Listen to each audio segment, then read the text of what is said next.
Eh bien, bonjour et bienvenue toujours sur l'espace dédié au site mécaniqueuniverselle.net, le site qui essaie de démontrer que l'humanité progressivement évolue vers son ultime perfection, la paix universelle, la fraternité universelle, un fonctionnement universel. Bon, bref, voilà, avec comme finalité une finalité spirituelle, c'est-à-dire l'accession à la fusion avec le principe créateur, le principe à l'origine de l'univers.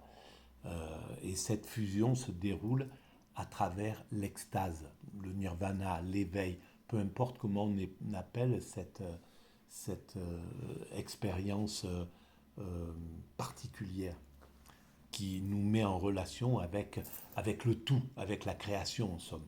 Et donc le principe créateur, puisque le principe créateur est aussi sa création. Il est ce qui est à l'origine de l'univers et il est l'univers en même temps. La nature, comme l'appelait Spinoza. Et donc nous-mêmes, nous faisons partie, nous sommes constitués de ce principe créateur, de cette chose qui a construit l'univers. Donc on est une particule divine, on est divin. Et pour toucher ce divin, eh bien on le touche uniquement quand on est en état d'extase, en état de nirvana, en état d'éveil.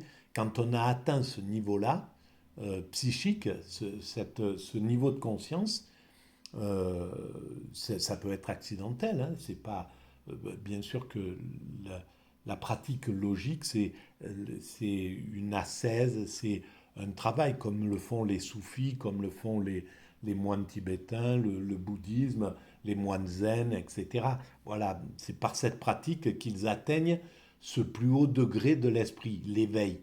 Voilà, et dans cet état d'éveil, on est en contact, on est irrigué par le divin, donc on ressent la divinité en soi, ce que c'est que le divin, c'est pas des mots, hein, c'est une question de ressenti, et on est au contact de tout ce qui est constitué, du divin qui constitue tout en fait.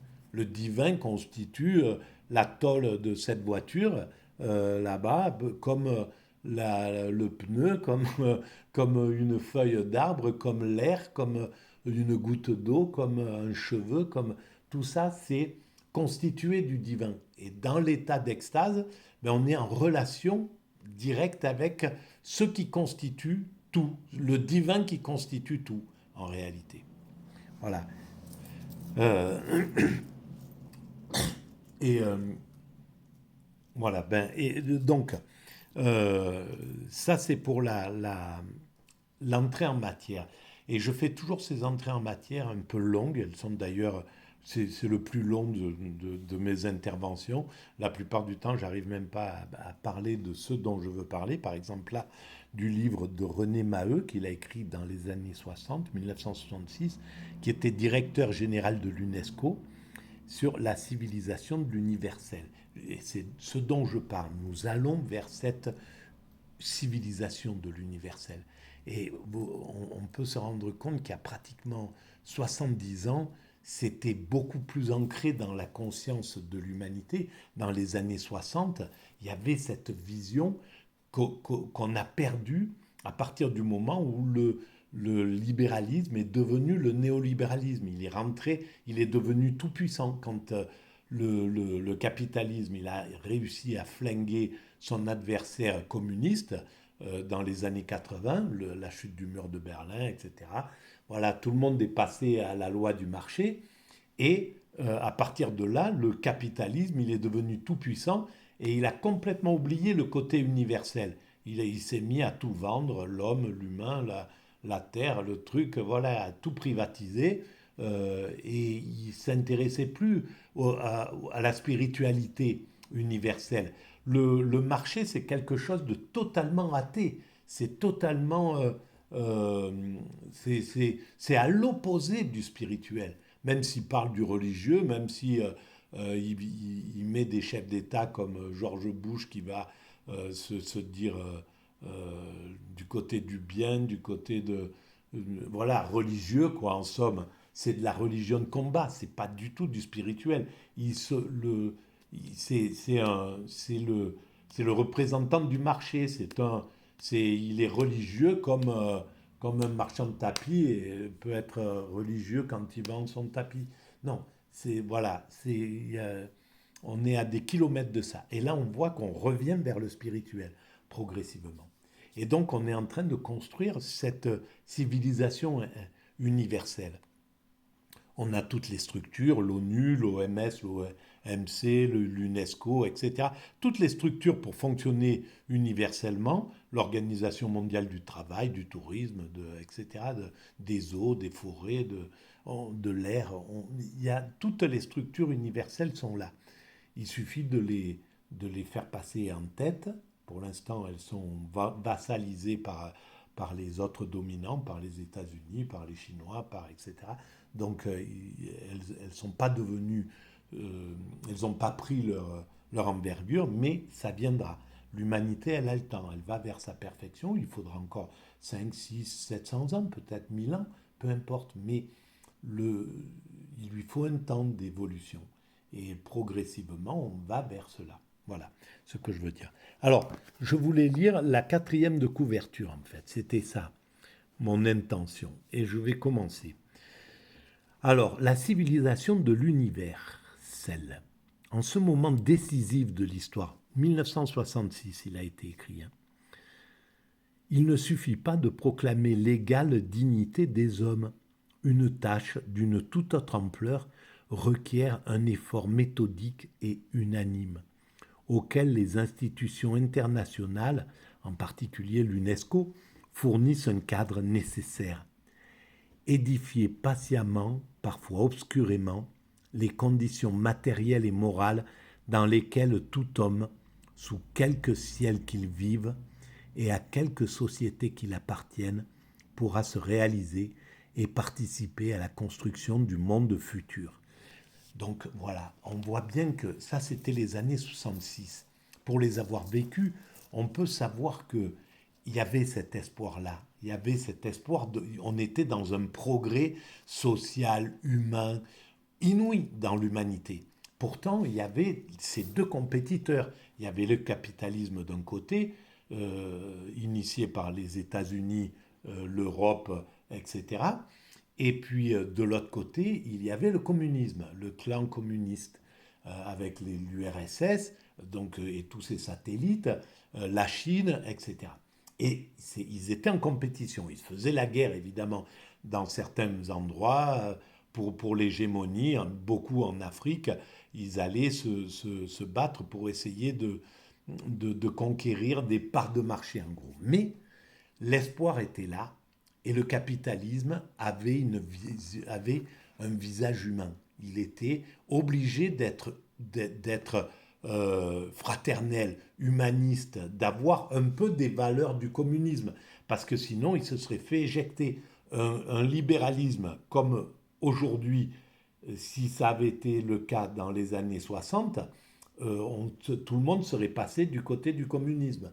Et donc là, à l'époque, le capitalisme, il était obligé de montrer une vision magnifique, de faire évoluer les ouvriers. Aux États-Unis, les ouvriers, ils étaient très heureux. Il n'y avait personne dans les rues. Il n'y avait personne qui était éjecté comme maintenant, où on voit des rues entières de SDF. Tout ce qui s'est passé après, depuis que le capitalisme a vaincu le communisme et qu'il est rentré en toute puissance, il est devenu 100 fois plus dangereux en réalité.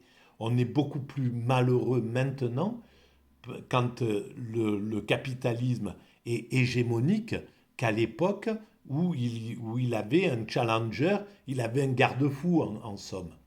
Et le communisme avait aussi un garde-fou.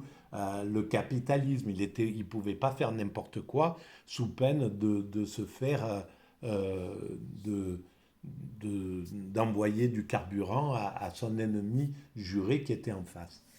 Donc ça, cet équilibre était parfait.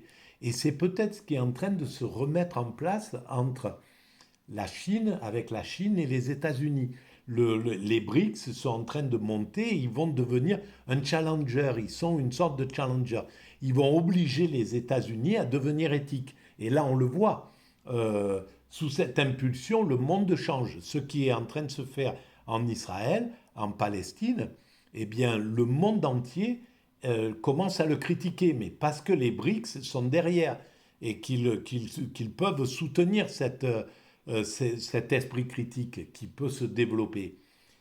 Sinon, ça serait étouffé comme les autres bombardements sur Gaza ont été étouffés. Tandis que là, on dirait que c'est plus possible. Donc c'est bien qu'il y a ce challenger qui monte. Et cet équilibre, c'est pour l'instant la seule façon qu'on a trouvée pour pouvoir évoluer le moins violemment possible.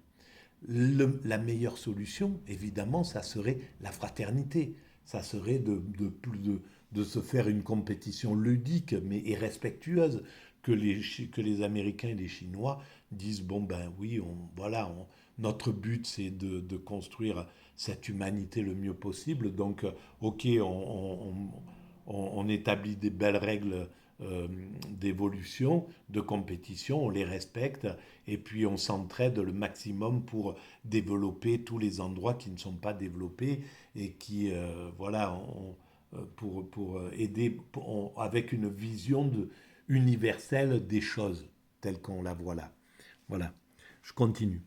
Dans ce choix de texte rédigé depuis sa nomination en 1962 au poste de directeur général de l'UNESCO, René Maheu, normalien et philosophe, met en évidence, à partir d'une analyse objective des situations actuelles, la nécessité de cette civilisation de l'universel, d'un ordre humain fondé sur l'équité, la reconnaissance mutuelle et la coopération planétaire. Voilà, l'équité, donner à chacun ce qu'il a besoin. Alors moi, je suis plutôt pour l'égalité que l'équité. Mais bon, il faudrait bien analyser la chose. La notion d'humanisme, du développement, qui se situe au centre de la pensée de René Maheu, lui permet de proposer des solutions précises et concrètes aux problèmes de l'éducation, de la science et de la culture dans le monde. Elle renoue également un dialogue avec les grands messages du passé et fonde une conception exigeante et moderne de la vie de l'esprit. Voilà. Alors, l'intention est parfaite. On voit que ça a sans doute porté ses fruits, mais c'est des petits fruits. Voilà. On est dans le fruit sauvage quand le libéralisme a des fruits, voilà, des pommes grosses comme des potirons. Et de l'autre côté, c'est des griottes. Et ça va pas, ça compense pas. Donc, il est temps de passer sur l'universel. Il faudra se battre pour faire éclore cette idée d'universel. Et c'est le travail de la mécanique universelle. En disant l'humanité va vers son ultime perfection, c'est un travail pour l'universel, pour dire on est tous ensemble dans la même barque, on travaille tous à la même cause, on ne le sait pas, on ne s'en rend pas compte, mais on le fait pour l'instant de façon inconsciente et donc désordonnée, en se bagarrant, en se chipant les affaires, en se maltraitant mutuellement, alors qu'une fois qu'on aura pris conscience de ce qu'on est en train de réaliser, et qu'on le fera consciemment, qu'on dira bon ben on n'a pas le choix, notre seul but c'est d'amener cette humanité à la perfection, donc allons-y, on va travailler ensemble, maintenant on va arrêter de se mettre des bâtons dans les roues, de se maltraiter mutuellement, on va mettre toute notre énergie en commun et on y va. Et on voit qu'on est capable de le faire quand il y a eu et d'ailleurs c'est pas pour rien que tout vient comme ça dans l'humanité. C'est le Covid, la Covid, je ne sais pas comment il l'appelle, voilà, ça arrive à un moment où on doit prendre l'expérience d'agir ensemble, que l'humanité puisse agir partout sur la planète, obéir à un même truc, mettre un masque simplement, ou des choses comme ça. Et ça, c'est des petites expériences, des petites expérimentations de l'universel, évidemment. Et voilà. Et donc, ça fait partie de cette chose-là. Alors, eh bien, Voilà, je vais arrêter là pour cette vidéo. Si vous pensez que ces idées atypiques, donc porteuses de TSA, trouble du spectre autistique, mon, c'est mon état d'esprit qui est comme ça. Si vous pensez que ces idées atypiques ont un intérêt collectif, ont un intérêt pour l'humanité, eh bien vous pouvez mettre des pouces, des j'aime là, vous pouvez vous abonner, euh, ça augmente la visibilité. Vous pouvez envoyer le lien, je ne sais pas comment ça marche, mais il doit y avoir un système pour envoyer le lien des vidéos ou de l'espace YouTube de la mécanique universelle à vos amis, ce que ça peut vous pensez susceptible d'être intéressé par cette vision un peu particulière de l'évolution. Et puis vous pouvez militer pour ça, vous pouvez en parler autour de vous, vous pouvez voilà, faire ce que vous voulez, vous pouvez participer à améliorer la chaîne, à améliorer le site si vous en avez, si vous avez le temps, les moyens, si vous avez des idées, n'hésitez pas à me à les faire partager. Et n'hésitez pas, si vous avez envie d'intervenir, de faire quelque chose, on peut en discuter. Voilà, je vous remercie de votre écoute et puis je vous dis à très bientôt. Merci.